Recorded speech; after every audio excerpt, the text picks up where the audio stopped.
नमस्कार, मैं हूं मनीषा गुप्ता। कमोडिटी कॉल में आपका स्वागत है। अगर आपने एग्री या नॉन एग्री कमोडिटीज में कोई ट्रेड लिया है या फिर किसी कमोडिटी में फिजिकल पोजीशन लेना चाहते हैं, आप नए निवेशक या फिर किसान या ट्रेडर हैं, कमोडिटी मार्केट्स में सीएनबीसी आवाज के साथ बनाइए स्ट्रैटेजी। आप हमें व्हाट्सएप कर सकते हैं। हमारा नंबर है 7045220000। आप हमें इस पर सवाल भेज सकते हैं। आपके सवालों पर हमारे एनालिस्ट आपको सटीक सलाह देंगे। आपका पसंदीदा show commodity call Facebook, Twitter पर भी लाइव है। आप हमें सोशल मीडिया प्लेटफॉर्म पर भी अपने सवाल भेज सकते हैं। शो की शुरुआत करते हैं और सबसे पहले नजर डालते हैं चीनी पर, जहां पर एक नई खबर आती हुई नजर आई है। हमने ऑलरेडी देखा है यहां पर चीनी के एक्सपोर्ट्स करीबन 9.5 के आसपास किए जाने की एक्सपेक्टेशन है और गेहूं के बाद अब भारत चीनी एक्सपोर्ट पर भी बैन लगा सकता है। सरकार चालू सीजन के लिए चीनी एक्सपोर्ट लिमिट अधिकतम 100 लाख टन फिक्स कर सकती है। इस खबर पर बात करने के लिए हमारे साथ जुड़े हैं all India sugar trade association के चेयरमैन प्रफुल्ल विठलानी। प्रफुल्ल जी नमस्कार। क्लियरली गेहूं के बाद ये एक और झटका सा आया है। क्लियरली अभी हम ऑफिशियल नोटिफिकेशन का यहां पर इंतजार कर रहे हैं, लेकिन क्या एक्सपेक्टेशन है, क्या इंडस्ट्री देख रही थी एक्सपोर्ट के तौर पर? क्या हम 9-10 मिलियन टन का एक्सपोर्ट यहां पर पार करने वाले थे या ये एक प्रिकॉशनरी मेजर है सरकार की तरफ से?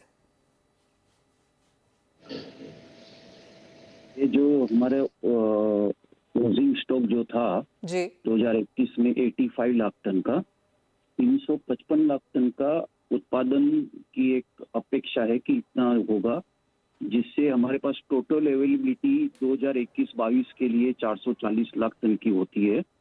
Maximum domestic consumption 280 lakh ton का हो रहा है, जिससे हमें बाकी रह गए 160 लाख टन। तो हमें 60 लाख टन का ओपनिंग स्टॉक चाहिए, तो 100 लाख टन हम एक्सपोर्ट कर सकते हैं। फिलहाल अभी तो 90 लाख टन का भी एक्सपोर्ट नहीं हुआ है, या ऐसे कोई फिगर नहीं है कि जिससे बहुत घबराना चाहिए गवर्नमेंट को। पर हाँ, उन्होंने एक प्रिकॉशनरी स्टेप 2 चीज के लिए लिए गए ऐसे हमें लग रहा है। एक तो फूड इन्फ्लेशन और इन्फ्लेशन दोनों को काबू में रखने के लिए। दूसरा, जो व्हीट जो ऑन वे था और बैंड हो गया था, तो पोर्ट से वापस मार्केट में जाना और ये जो दिक्कतें एक्सपोर्टर को आई थी वो शुगर में ना हो, शायद उसीलिए पहले से प्रिकॉसिव एक अनाउंसमेंट कर दी है कि 100 लाख टन पे हम इसको एक्सपोर्ट को बेंड कर सकते हैं। पर ये अभी भी कोई, ये मोमेंट पे आपसे मैं बात कर रहा हूँ, तभी तक कोई ऑफिशियल नोटिफिकेशन आया नहीं है। जी हाँ प्रफुल्ल जी, जैसे आपने कहा कि एक तरफ तो जो गेहूं में हाल हुआ कि चीनी जाते जाते पोर्ट्स पे ना लदी रह जाए, तो वो जो हाल गेहूं का हुआ वो चीनी का ना हो, तो सरकार की तरफ से ये प्रिकॉशनरी मेजर है। लेकिन अगर प्राइसेस की बात करें और फूड इन्फ्लेशन की बात करें, तो पिछले कुछ महीनों में अगर आप देखें तो चीनी का उसमें कोई बहुत बड़ा योगदान नहीं है। स्पेशली भारतीय बाजार में तो चीनी में हमने 6% से ऊपर की तेजी भी पिछले 1 साल में आते हुए नहीं देखी। कैसे देखते हैं आप फिर इन प्राइसेस को? देखिए, ये एक्चुअली बिलो प्राइस चीनी बेच रही है इंडस्ट्री।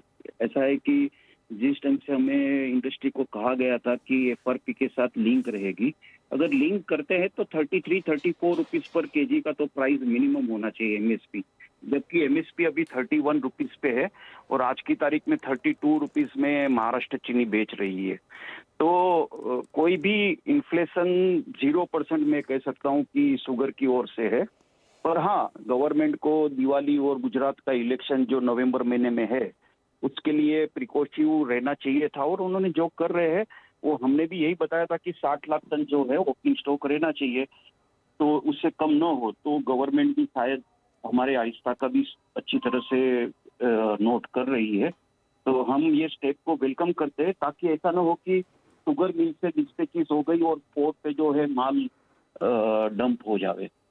जहां तक 6 मिलियन टन की अवेलेबिलिटी है, ये कितने महीने तक जारी रह पाएगी? कितना बड़ा ये स्टॉक है?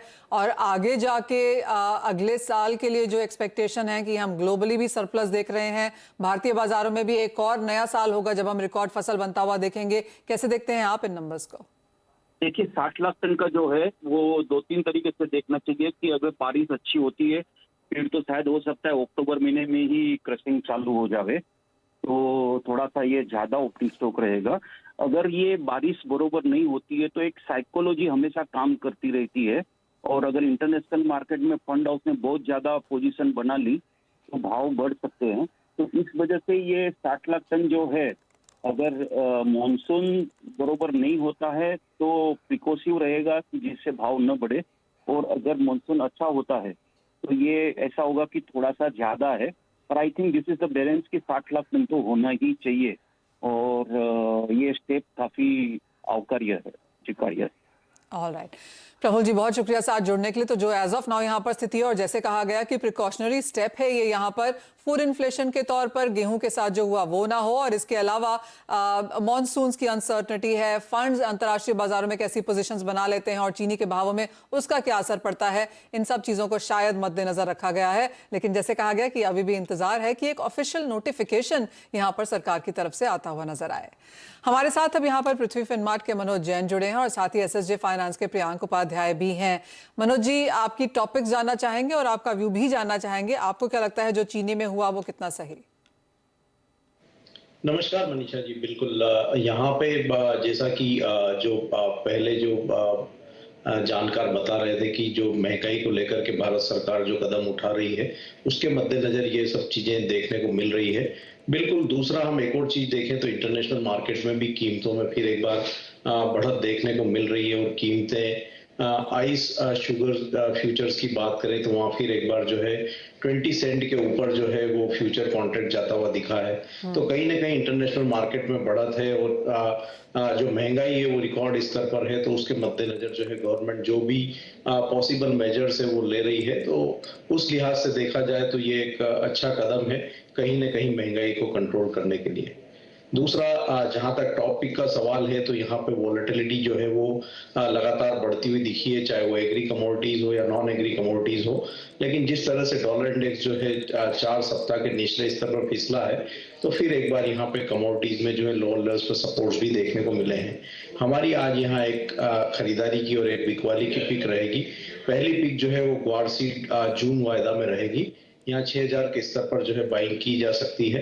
नीचे में एक स्टॉप लॉस 5955 का लगाएं, लक्ष्य होगा 6080 का। वहीं दूसरी पीक यहाँ पे कॉटन जून वायदा में बिकवाली की रहेगी। हमने देखा है कि इंटरनेशनल मार्केट में कीमतें जो है ऊपरी लेवल से मुनाफा वसूली दिखा रही है, और यहाँ पे जो राजस्थान और बाकी जो स्टेट्स में अभी जो रेनफॉल हुआ है तो कहीं ना कहीं बुआई जो है फिर यहाँ सुधर सकती है। तो उस लिहाज से कीमतों में थोड़ा यहाँ पे दबाव जो है देखने को मिल सकता है। जून वायदा में 47,850 के लेवल्स पर यहाँ बिकवाली करके चलना चाहिए। 47,400 का एक लक्ष्य रखें, और ऊपर में स्टॉप लॉस होगा 48,100 का। ओके, प्रियंका, आपकी टॉपिक्स कहाँ हैं आज के बाजार में? Good evening Manisha ji. आज हमारी पिक सिल्वर में रहेगी। हमने देखा है कि सिल्वर में लास्ट फ्यू ट्रेडिंग सेशंस एक अच्छा रैली फ्रॉम लोअर लेवल्स हमने देखा है। तो मुझे लगता है कि ये रैली और भी कंटिन्यू हो सकता है टुवर्ड्स 62,500 तक। तो यहाँ पे बाइंग की सलाह रहेगी हमारी तरफ से। जो भी डिप्स मिलती है अराउंड 61,300 वो एक अपॉर्चुनिटी रहेगी to go long. Stop loss 60,600 का रहेगा, और शॉर्ट टर्म टारगेट 62,500 के रहेंगे। और दूसरी पिक हमारी क्रूड ऑयल में रहेगी। हमने देखा है कि क्रूड ऑयल में एक कंसोलिडेशन का फेज चल रहा है। लास्ट 2 से 3 ट्रेडिंग सेशंस में हमने देखा है कि एक सीमित दायरे में क्रूड की मूवमेंट हो रही है। तो यहाँ पे एक कंडीशनल सेल रहेगा। अगर 8440 के नीचे सस्टेन करता है क्रूड के प्राइसेस तो वहां पे सेलिंग इनिशिएट किया जा सकता है। 8700 स्टॉप लॉस रहेगा, और 8100 ये एक short term target on the down side के रहेंगे। ओके, तो ये राय है एग्रो और नॉन एग्रो में किस तरह से आप यहाँ पर मुनाफा कमा सकते हैं। और याद है कि सिर्फ गेहूं और चीनी ही नहीं, खबर ये भी है कि सरकार खाने के तेलों के बढ़ते भावों पर भी लगाम के लिए एक्शन में आ सकती है। सीएनबीसी आवाज को सूत्रों के हवालों से खबर मिली है कि केंद्र क्रूड सोया ऑयल और सनफ्लावर तेल का इंपोर्ट बढ़ाने के लिए सेस में कटौती भी कर सकता है। अभी एडिबल ऑयल्स पर 5.5% का सेस लगता है, जिसे पूरी तरह से खत्म किया जा सकता है। सूत्रों के मुताबिक इसको लेकर पीएमओ फाइनेंस और फूड मिनिस्ट्री के बीच में बैठकें भी हुई हैं। ये बात काफी समय से चल भी रही है, लेकिन अब यहां पर ये जोर पकड़ती हुई नजर आई है, क्योंकि सरकार ने, हमने देखा कि ओवर द वीकेंड भी चाहे स्टील है, सीमेंट है, प्लास्टिक्स है, यहां पर भी ड्यूटी में फेरबदल किया है। चीनी की खबर आज यहां पर आती हुई नजर आई है, और जहां तक खाने के तेलों की बात है, ये खबर भी शायद यहां पर बाजार में आती हुई नजर आएगी। मनोज जी, कैसे देखते हैं आप इसे? एक रेफरेंस पॉइंट नहीं है क्योंकि फ्यूचर्स में ये सब ट्रेड नहीं होता, लेकिन जिस तरह से सरकार यहां पर सक्रिय हुई है और काफी सारे मूव्स हमने आते हुए देखे हैं फूड इन्फ्लेशन को लेकर, इस स्टेप को क्या ये आता हुआ दिखता है? और अगर ये होता है तो किस तरह की करेक्शन फिर प्राइसेस में आती हुई दिखेगी? बिल्कुल यहाँ पे जरूरी है, क्योंकि हम देख रहे हैं कि इंटरनेशनल मार्केट में जो प्राइसेस है सारी कमोडिटीज की, चाहे वो खाने के तेल हो, ग्रेन्स हो, हायर लेवल्स पर जो है ट्रेड कर रही है। जिस तरह से रशिया यूक्रेन के बीच में जो क्राइसिस बना हुआ है, तो स्पेशली हम देख रहे हैं कि ग्रेन्स और जो खाने के तेल हैं उनकी इंटरनेशनल मार्केट में सप्लाई जो है वो शॉर्ट होती हुई नजर आई है। दूसरा, यहाँ पे ग्लोबल एनर्जी के जो प्राइसेस है वो भी रिकॉर्ड लेवल पर ट्रेड हो रहे हैं, जिसके चलते यहाँ पे बायोफ्यूल जो है उसके चलते भी यहाँ खाने के तेलों में सपोर्ट्स बने हुए हैं।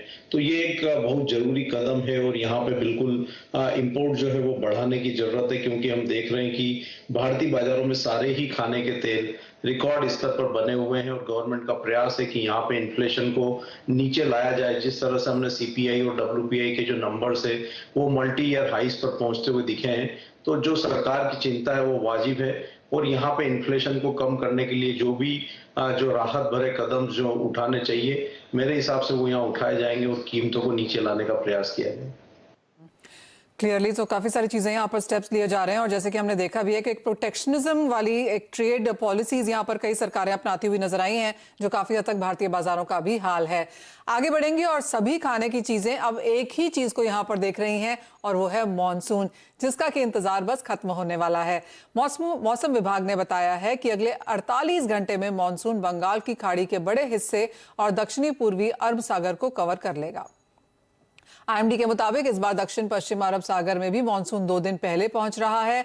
मानसून को लेकर स्काईमेट ने सीएनबीसी आवाज को पहले बताया भी है कि इस साल शुरुआत यानी जून जुलाई में भी अच्छी बारिश होने की एक्सपेक्टेशन है। हमारे साथ अब यहाँ पर जुड़ रहे हैं स्काईमेट के mister GP Sharma. Mister Sharma, बहुत शुक्रिया समय निकालने के लिए। क्लियरली मानसून की तरफ से ही एक अच्छी खबर आई है, लेकिन यहाँ पर भी अनसर्टनिटीज हफ्ते दर हफ्ते, महीने दर महीने चलती ही रहती हैं। एज ऑफ नाउ यहाँ पर लेटेस्ट क्या है? हम क्या ऑनसेट 27 मई को ही देख रहे हैं और जून जुलाई के लिहाज से यहाँ पर ये महीने आपको फिलहाल कैसे दिखते हैं? देखिए मनीषा, जो फोरकास्ट है स्काईमेट ने जैसे पहले दिया था जी, वो तो लगभग वही, तो उसमें कोई भी चेंज नहीं दिखता, ऐसा कोई संकेत नहीं है। और जिस हिसाब से कि जून और जुलाई, जैसे आपने बताया, जून का महीना भी अच्छा होना चाहिए और जुलाई का भी दूसरे हाफ में थोड़ा, इसलिए क्योंकि जो औष्णिक पैरामीटर्स हैं हमने अपनी फोरकास्ट में भी लिखा था, वो शायद थोड़ा उसमें फेरबदल होगा। आईओडी जो है वो नेगेटिव होता चला जा रहा है, तो उसके चलते हो सकता है कुछ वॉलेटिलिटी होगी सेकंड हाफ में। तो पर कुल मिलाकर मानसून अभी भी यही अनुमान है कि वो नॉर्मल रहेगा। और जहाँ तक मानसून की शुरुआत होने का सवाल है, जैसे आपने बताया, बंगाल की खाड़ी में श्रीलंका के आसपास अरब सागर के जो दक्षिणी भाग है वहां तो पहले ही पहुंच चुका है और आने वाले दिनों में हालांकि बहुत तेज मानसून होने की संभावना नहीं है। शायद मैंने पिछली बार भी ऐसा बताया था कि बहुत तेज कोई धमाकेदार ऐसी कोई एंट्री नहीं होगी मानसून की, लेकिन जो उसके पैरामीटर्स हैं उसको सब डेफिनेटली वो उसकी बर्फबारी जरूर होगी, उसके हिसाब से जरूर आएगा, जो कि जैसे रेनफॉल होता है या रेडिएशंस होते हैं वाला जिसको बोलते हैं, या दूसरे हवाओं का गति और दिशा, तो सब उसको लगभग उसकी परिस्थितियां बन रही हैं कि वो उसको फुलफिल करेगा। ओके, मिस्टर शर्मा, प्रोग्रेस कैसी लगती है आपको मॉनसून की? आपने कहा कि यहाँ जून जुलाई शायद बहुत बेहतरीन महीने ना हो, सेकेंड हाफ मॉनसून यहाँ पर बेहतर हो, लेकिन प्रोग्रेस क्या है? जो डेट्स हम देख रहे हैं यहाँ पर कि कब वो महाराष्ट्र पहुंचेगा या आगे निकलता है, वो क्या वो डेट्स भी एज ऑफ नाउ सही दिखती हैं? मनीषा, एक्चुअली मानसून का इस वक्त ये बताना कि वो देश के बाकी हिस्सों में कैसा रहेगा और कब पहुंचेगा, ये बहुत थोड़ा मुश्किल सा है। क्योंकि शुरुआती दिन पहले तो उसका ऑनसेट कैसा होता है केरल में और फिर उसके बाद कैसे जोर पकड़ेगा और बाकी भागों में कब पहुंचेगा, उसका अंदाज थोड़ी देर बाद में ही लग सकता है। शुरू में अभी क्योंकि मानसून पूरे देश को कवर करते करते लगभग 1 महीने का समय लग जाता है, उससे ज्यादा भी पश्चिमी राजस्थान में तो उससे ज्यादा देर पहुंचता है। तो इस वक्त ये बताना कि देश के बाकी भागों में कब पहुंचेगा, हाँ इतना जरूर है कि केरल के साथ साथ जो पश्चिमी तट है, वेस्टर्न घाट जिसको बोलते हैं, उसमें उसके आगे बढ़ने की जरूर संभावना रहेगी समय पे। साथ ही साथ जो नॉर्थ ईस्ट इंडिया है, पूर्वी भारत जो है, उसमें तो काफी दिनों से बरसात चल रही है, वैसे ही फ्लड लाइक सिचुएशन बनी हुई है, वहां पे मानसून मेरे ख्याल में बहुत जल्द जैसे ही केरल तट पर आएगा, उसी के साथ साथ उसके नॉर्थ ईस्ट इंडिया में आ जाने की संभावना रहेगी।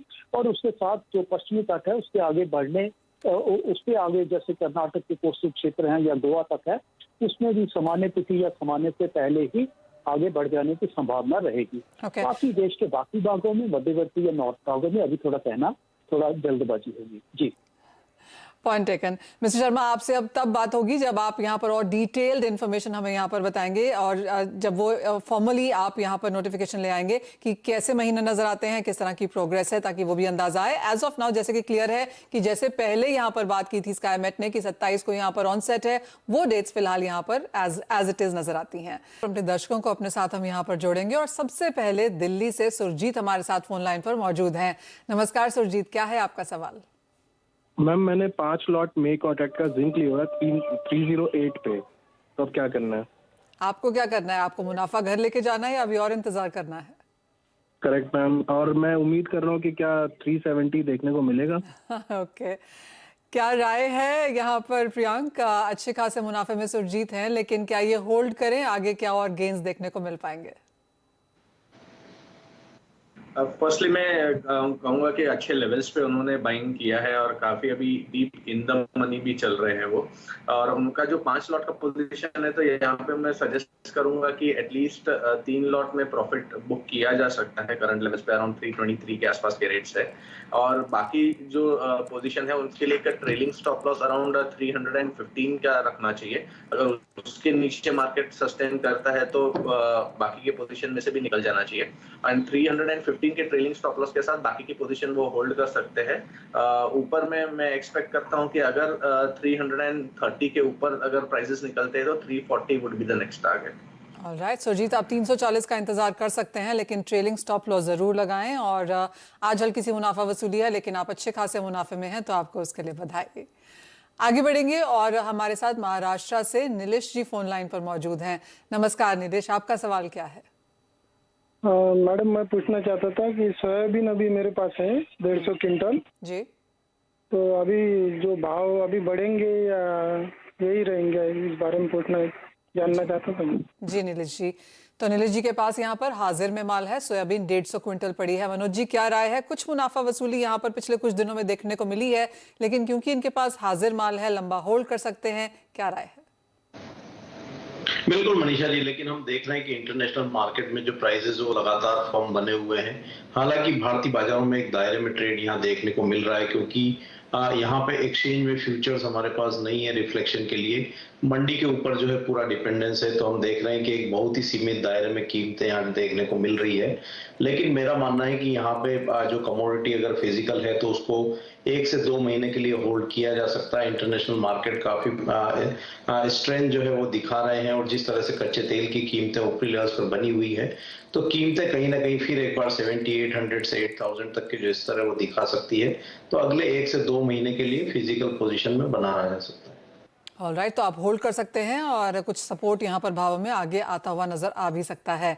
आगे बढ़ेंगे और हरियाणा से अशोक जी को अपने साथ फोन लाइन पर जोड़ते हैं। नमस्कार अशोक जी, आपका सवाल क्या है? मैम, हम कॉपर में जाना चाहते हैं कि आने वाले टाइम में इसको बाई करें या सेल करके छोड़ें इसको। आपने अभी कोई पोजीशन ली है या नई पोजीशन लेना चाहते हैं? अभी नई पोजीशन बनाना चाहते हैं मैम। ओके, प्रियांक, क्या राय है? कॉपर में आज हल्की सी मुनाफा वसूली अक्रॉस बोर्ड हमने मेटल्स में आते हुए देखी है, क्या ये खरीदारी के मौके हैं? और अगर नई पोजीशन जैसे अशोक जी को बनानी है, कहाँ बनाएं? देखिए, हमने कॉपर में एक स्ट्रॉन्ग पुल बैक रैली देखी है। अराउंड 740 से हम 780 के आसपास के लेवल्स देखे हैं, और यहाँ से थोड़ा बहुत अभी एक करेक्टिव मोड में कॉपर के प्राइसेस हमें एक करेक्शन में भी और एक्सटेंड हो सकता है डाउन द डाउन साइड में भी अराउंड 765 के आसपास। तो 765 760 ये एक शॉर्ट टर्म सपोर्ट जोन से रहेगा, जहां पे उनको अगर बाई करना है तो किया जा सकता है। और स्टॉप लॉस 755 के नीचे का रहेगा। And on the higher side फिर से वो एक रैली एक्सपेक्ट कर सकते हैं अगेन टुवर्ड्स 780 जोन्स। ओके, यानी 755 780 जैसे लेवल्स यहाँ पर बन सकते हैं, तो उस रेंज में अशोक जी आप अपनी पोजीशंस यहाँ पर बना सकते हैं। आज क्लियरली 1% की गिरावट के साथ फिलहाल आपकी स्क्रीन पे कारोबार। लेकिन इसी के साथ शो समेटने का भी समय है। बहुत शुक्रिया आज हमारे साथ कमोडिटी कॉल में जुड़ने के लिए। आप बने रहिए CNBC आवाज पर।